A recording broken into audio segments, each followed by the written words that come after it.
听一下这段录音。不管开发商什么套路，怎么诱惑，我坚决不买房。我20多岁出社会，要牺牲20-30年的幸福去成就资本的利益，那是不可能的啊！有人要抬杠了，说你不买房，那孩子上学读书怎么办呀？那这婚我也不结了，这总行了吧？读书已经耗费了我10几年，然后拼命工作再有40多年，人生就这么短短的几十年，我凭什么要为资本炒出的天价房去买单呢？第一批00后呢，正在整顿中国的房地产啊。最近呢，许多开发商都在抱怨，国家为了救这个楼市啊，是又降首付又降利率，不限购，再加各种补贴啊，一顿操作猛如虎。结果没有想到呢，现在的00后了，真的是不好忽悠了。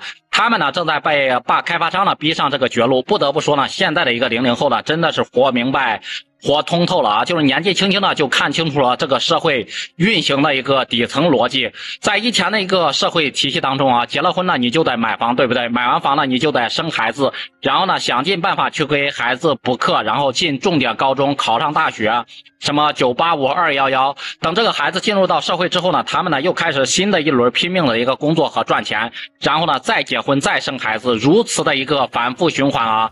每一个人的一辈子呢，都过的是忙忙碌碌，终日呢是不得喘息啊。这套社会运行的一个法则呢，最残酷的一点就在于，但凡呢你是一只脚踏入这套体系当中，命运的一个齿轮呢就开始转动了。它呢会让你心甘情愿的牺牲自己未来30年的一个劳动，就为高额的一个房价包括育儿成本买单啊。现在的00后啊，终于想明白了游戏规则啊，既然是你们制定了，那不玩了就行了呗。这就是当下00后普遍的一个想法啊。人生呢是短短几十年啊，他们呢是操控不了开头，也操控不了结局，更改变不了这个规则，那怎么办呢？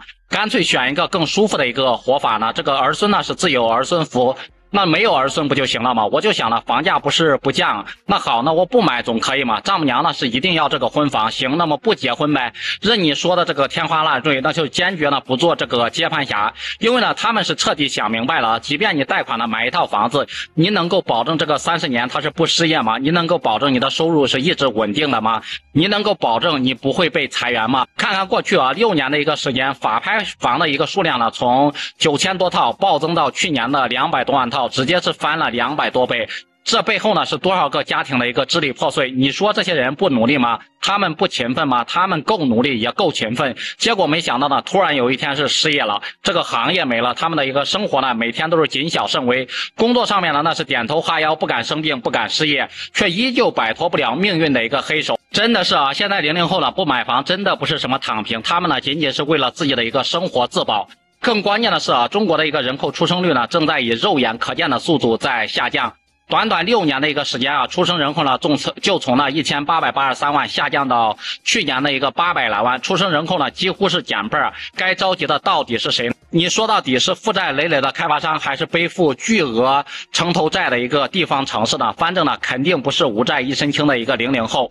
不得不说呀，这些00后真的是活通透了。他们呢继整顿职场之后啊，正在用自己的行动呢开始整顿楼市，终结了中国高房价的人呢不看这个开发商，也不看地方城市啊，就靠这些00后了。不知道大家都是怎么看的？也欢迎在评论区里面留言讨论。